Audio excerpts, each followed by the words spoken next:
Welcome to my podcast. Today I'm going to talk to you about preoperative care or preoperative assessment. So it's basically about any patient who's scheduled for an operation. So you need to check for their fitness for the operation. So basically we'll ask if there is any symptom that could be a recent one, like for instance cough, common cold, fever.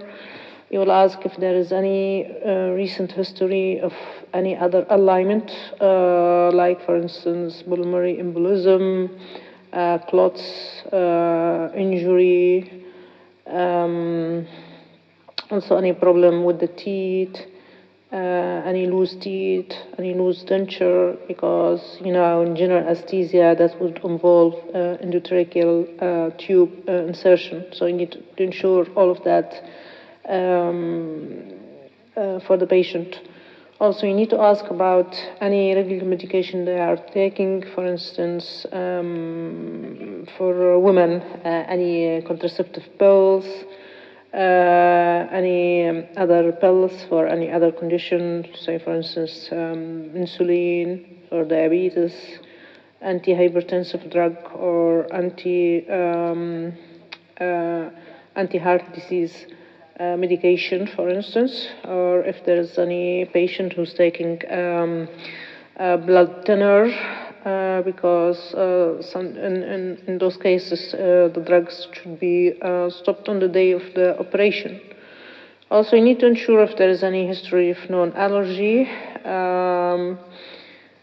before going to the operation, if there is any other issue that should be bring to attention.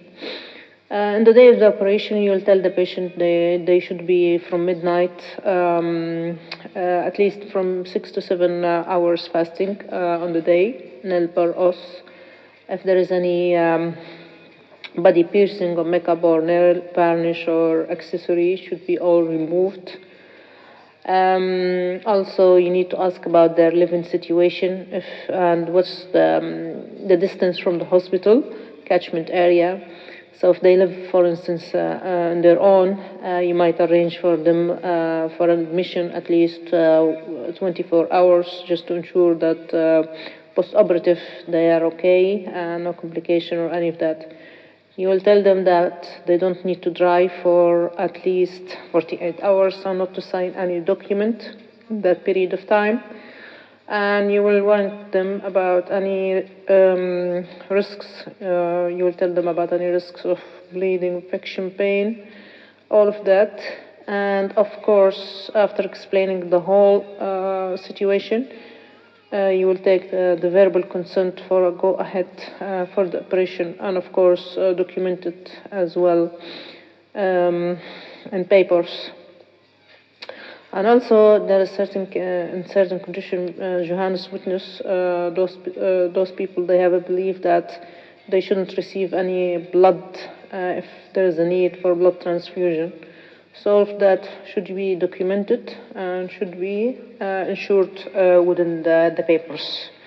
So I hope by that I covered the main points, which is essential in pre-operative assessment. Thank you.